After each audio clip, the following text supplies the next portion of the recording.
Hey guys, so how are you people doing? So today's video is about erectile dysfunction. So let's start with erectile dysfunction. What is erectile dysfunction? So erectile dysfunction is inability to achieve or maintain an erection which is sufficient for penetration and ejaculation in the female genitalia. What are the consequences of erectile dysfunction? It can lead to low self-esteem, problems between partners, and social and personal anxieties. Okay. And do you know, erectile dysfunction, it is one of the most underreported disorder. So let's start with erectile dysfunction. For proper diagnosis of erectile dysfunction, few points should be kept in mind. Okay, so what are those? So A, sexual problems like premature ejaculation. Second, sexual orientation. If the person is sexually oriented to opposite sex. Third one is performance anxiety. And fourth one is sexual techniques, what kind of sexual techniques the person is following. And the other category is lifestyle and preferences. Now we will understand about the anatomy of penis. So you can see this is the cross section of penis from its shaft, and you can see corpus cavernosum, and the bulbus spongiosus is downside. And you can also see this is the glans and this is the urethral meatus. Okay, so when the penis is flaccid, the corpus cavernosus has central artery which supply blood. So corpus cavernosum is a sponge-like structure where less blood is accumulated in that space during the flaccid state. But in erect state, due to stimulation or desire for sex, the brain activates neural pathways which are very complex and which leads to the blood flow of central artery to increase, and that lead to filling up the space of corpora cavernosa. And the tunica albuginea also supports the corpora cavernosa and maintains high pressure so that penis can stay erect, or it toughens from inside due to blood filled space. Okay, so what are the causes of erectile dysfunction? First category is psychological erectile dysfunction, and second is organic causes. Okay, so in psychological causes, we can have symptoms often start very sudden, and patients are unable to sustain, or even sometimes they even cannot obtain an erection during a sexual act. And patients have normal nocturnal erections during night, which is very much common for the psychological causes. And for the organic causes, endocrinal causes can be there, vascular causes can be there, which means blood supply to the penis, and neurological causes or nerve supply damage. And fourth one is exogenous or miscellaneous causes. So what it implicates on the person's mental health, it produces anxiety, stress, if it affects personal and professional life. So when should one consult a doctor? So when the symptoms are taking heavy toll on your mental health, then you should contact doctor. Or if there is any problem in your self-confidence, you're not very much confident about yourself, or you are facing any kind of marital problems, then you should probably seek doctor's help. Now let's see about the endocrine causes. So in endocrine causes, diabetes mellitus, which means increase in blood sugar, can affect can cause erectile dysfunction. Second is hypo or hyperthyroidism, means thyroid glands production of hormone decreases or increases, which leads to erectile dysfunction. Third one is pituitary axis problem, which is like it is inside the cranial cavity is a small gland which produces hormones, and it can sometimes affect your hormone production. Fourth one is gonadal disorders, in which gonads do not produce sufficient hormones. And fifth one is prolactin hormones, which increases. And the sixth one is obesity and decreased testosterone production, which leads to increased estrogen production from adipose cells. Okay, so the second category, the vascular causes. The vascular causes can be due to atherosclerosis, means the stiffening or hardening of vessel wall due to deposition of cholesterol plaques and thrombus. So other second category can be vascular steal. So vascular steal means the blood gets redirected from genital organs to other organs, which may be due to damage to the artery, maybe like the genital artery is pudendal artery, or sometimes can be AV malformation, that is arteriovenous malformation, which can be due to abnormal connection of artery to the vein. Now let's understand what is the pathology of atherosclerosis. So the inner layer of vessel wall gets damaged or tear up, and in that the blood pressure or due to any injury, it deposits cholesterol plaques, and these cholesterol plaques with time kind of narrow the lumen of vessel, and with time it gets blocked due to thrombus formation or even this inflammation or any cholesterol plaque, and blood flow decreases. Now we'll understand the neurological causes. So the neurological causes can be due to stroke. So stroke, and the second one is multiple sclerosis. Third one is neuropathies. Fourth one is spinal trauma or surgeries. So let's discuss stroke. So when there is a blockade of blood supply to the part of brain, that leads to ischemia or death of the area's neurons. So that can lead to stroke. Stroke can be of two types: ischemic stroke, which is due to clot formation or embolus formation or plaque causing blood flow obstruction, and it can be due to hemorrhagic causes like the rupture of aneurysm or artery inside the brain, and the supply of blood decreases to the part it is supplying. Now let's discuss about multiple sclerosis. So basically it is the inflammation of nerves, and it inside the cranial cavity, the nerves inflammation can lead to nerve damages and axon damages. In neuropathy, the peripheral nerves get damaged outside brain cavity, so it can also affect it can cause erectile dysfunction. And now the fourth one, spinal trauma.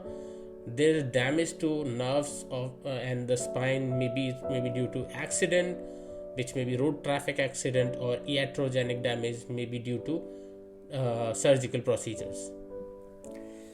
Okay, now we will see what are the causes of neuropathies. So diabetes can be a cause of neuropathy, and second one is autoimmune diseases. So diabetes damages nerve due to high blood sugar, which kind of decreases blood supply to the nerves, and nerves die. And autoimmune diseases, the body's own defense system attacks the neurons and its supporting systems, and nerves die. The favorite example can be GV syndrome. And the third one is vitamin deficiency, and the fourth one can be toxins like lead, arsenic. And vitamin deficiency can be B1, B2, B12, etc. are the vitamins which can implicate neuropathy. So in diabetes patients, what we can see is high blood sugar. High blood sugar is very harmful for our body. So normal sugar is 80 to 126 milligram per deciliter, and HbA1c, that is glycosylated hemoglobin, should be within the range of 5 to 6. So high blood sugar can cause blurred vision, fungal infection, weight loss, numbness to the hands and feet, which is due to neuropathy, and frequent urination due to loss of sugar and water in urine, and constant hunger due to loss of glucose in urine, and slow healing of wound because there's a decrease in immune system activation and granulation forming tissues. So basically neuropathy can present in this way, like you can have burning pain and electrical sensation on your feet and even in your hands and other parts of the body. Now we'll discuss spinal trauma. Spinal trauma can be due to slip disc, or it can be due to cancer or osteoporotic fractures to the vertebral bodies, and the traumatic injuries to the spine, maybe road traffic accident, and can be due to iatrogenic causes like during a surgery or any procedure which damages the nerve. Okay, so now we'll come on the miscellaneous causes, exogenous or miscellaneous causes. So exogenous causes can be due to drugs. So in drugs we have beta blockers. So propanol is a very famous drug for represent beta blockers. So it is basically used for decreasing heart rate, decreasing BP, blood pressure, decreasing anxiety. So beta blockers can cause erectile dysfunction. Sometimes selective serotonin reuptake inhibitors like fluoxetine, sertraline, or sometimes TCA, tricyclic antidepressants, also can cause erectile dysfunction. Okay. Fourth category is alpha blockers. Alpha blockers are notoriously known for causing erectile dysfunction because they are usually used for decreasing blood pressure, but they can also produce hypotension and erectile dysfunction. Fourth one is clonidine. Clonidine is also used for blood pressure management, and it can also produce erectile dysfunction. Sometimes anticholinergics like atropine and other hyoscine and TCAs and various drugs can also produce erectile dysfunction. Sometimes chronic opioid poisoning or maybe intoxication or maybe sometimes used like heroin or morphine, they can cause erectile dysfunction.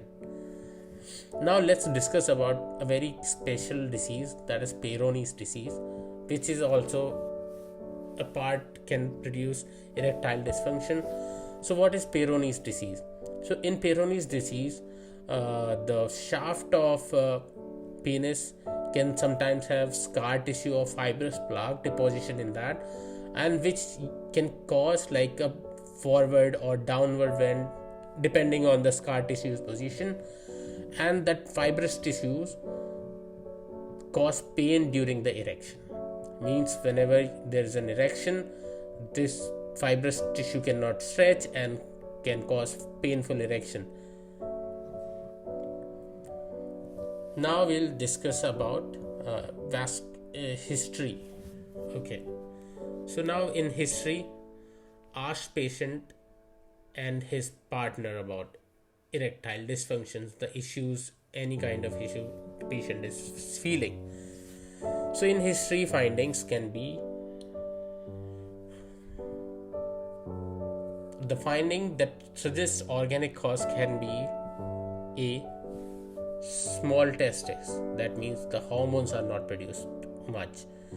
Second one is Peyronie's disease. Due to fibrous tissue, patient is unable to maintain erection. C. Decreased sensation at perineum.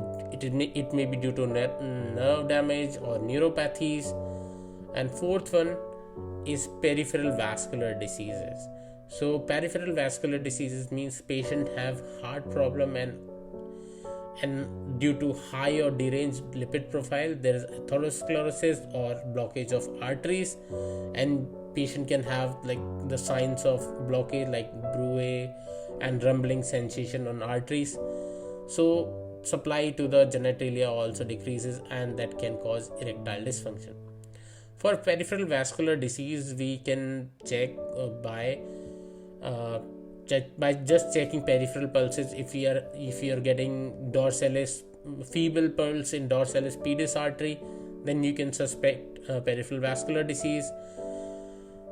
And ankle brachial index. So what is ankle brachial index? It means like we simultaneously measure the blood pressure of hand brachial artery and the systolic blood pressure of posterior tibial artery or anterior tibial artery in the leg. And if we divide it by systolic blood pressure of ankle divided by systolic blood pressure of hand, if it is coming out less than 0.9, then there's vascular insufficiency and we can suspect peripheral vascular diseases. So what are the diagnostic tests which we can prefer? So first, obtain testosterone level.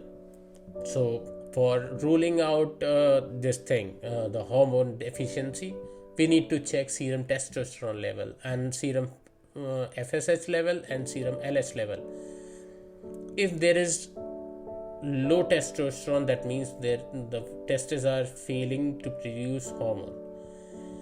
For thyroid, we check TSH and T4, and for prolactin, for pituitary inhibition of sex hormone by prolactin hormone, we can check prolactin level, and check for diabetes mellitus by checking blood sugar. Maybe you can use random blood sugar or HbA1c test for 3 months blood sugar, or you can also choose glucose tolerance test to rule out diabetes mellitus in the patient.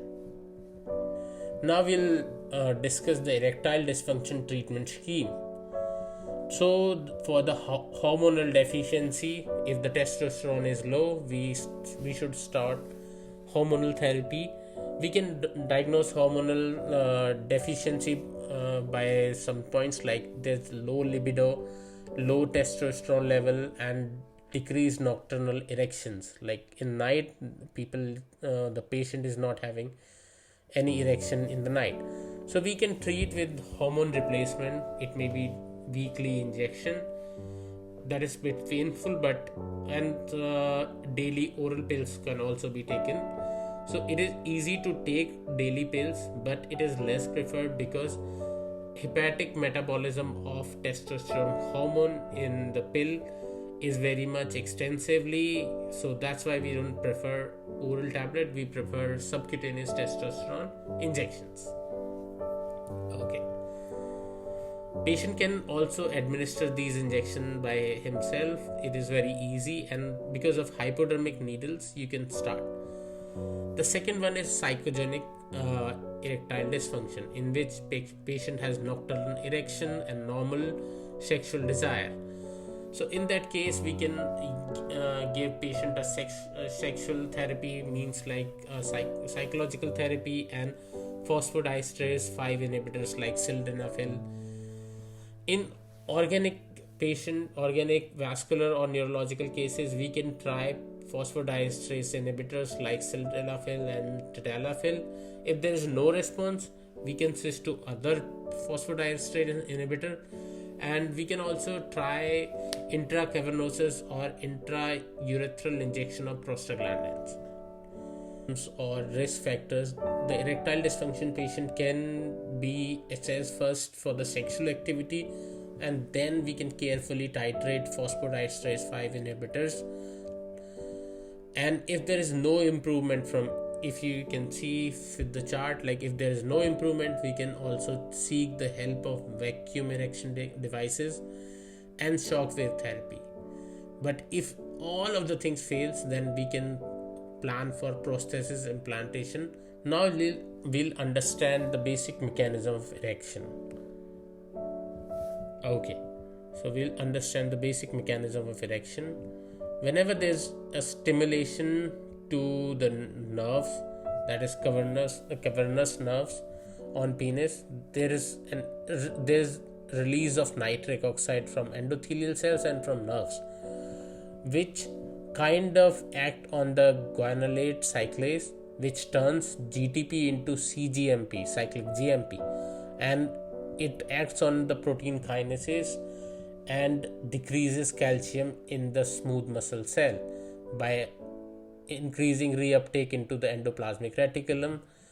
And then because there's decrease in calcium, the smooth muscle relaxes and blood flow to the penis increases. So how this sildenafil works is it's a very unique pathway. The basic mechanism of phosphodiesterase 5 inhibitor is like it blocks the degradation of CGMP, which is basically responsible for decreasing closure of potassium channel and decreasing the calcium inside the smooth muscle cells, and which decreases cavernosus smooth muscle intracellular calcium, and smooth muscles relaxes, and then there's a filling of cavernous sinus by blood, and that leads to erection. So what other drugs can do, like the phentolamine, they also relaxes blood vessel. Papaverine also act on the same principle, that it decreases calcium inside the smooth muscle cells. Even the VIPs and every pathway confluence at one pathway, that is decreasing the calcium in the smooth muscle cells, and which causes a relaxation of blood vessels, and blood kind of fills up in this sinus and increases the erection. Now you can see the picture of Viagra, the blue pill, sildenafil, and Cialis is basically tadalafil. So the doses can be ranging from 50 mg for Viagra. Usually people take 1 hour before the intercourse, and tadalafil is 10 to 20 mg 1 to 2 hours before the intercourse. It causes erection by smooth muscle relaxation. So corpora cavernosa fills up with the blood, and the smooth muscles contraction decreases, and the smooth muscle relaxes, and you achieve erection. Now we'll discuss the basic treatment options. So first one is pill, means the medication, the oral medications. So Viagra or Cialis, these are the phosphodiesterase 5 inhibitors. And the second one is the by intracavernosal injections with the papaverine and phentolamines, and alprostadil is for this prostaglandin, which also causes erection. Third one is penile prosthesis, like there's prosthesis inserted in the corpora cavernosa, which kind of increases the erection. And there are two types of prosthesis. One is inflated, and the second one is inflated and deflated one, so in which you can deflate also. And the fourth option is shockwave therapy for increasing blood flow to the penis. So now we'll understand what is penile prosthesis. So you can see there is reservoir and penile pump. A surgeon insert these two rods in the penis, and with the help of penile pump you fill these rods with normal saline or water, and that actually makes your penile erect. And it is basically by urologist. It is a surgical process in which urologist places this process. Now the shock wave therapy. So shock wave therapy, the probe produces shear stress on the inner side of the penis, and the intracellular response can produces nitrous oxides and vascular growth factors and other things that promotes vascularizations. So for psychological erectile dysfunction, talk to your therapist. You should discuss your problem with the doctor, And couple therapy with your partner can also helpful, and pharmacological therapy like sildenafil or tadalafil also helps, and the cognitive behavioral therapy for mood can also be tested. Okay, so now what are the contraindication to medical therapy? So the contraindication to the medical therapy are, if we are taking phosphodiesterase inhibitor with any nitrate, which are like, or alpha blocker. Nitrate and alpha blockers are basically for decreasing blood, they actually decrease blood pressure, and if the patient has heart problem, it can also aggravate heart problem, so take care of. Now some pelvic exercises which are showing some results towards the improving blood flow to the penis and help in erectile dysfunctions cure. So first one is Kegel exercise. Basically it focuses on the strengthening of pelvic muscles like pelvic floor muscles, which is levator ani muscle,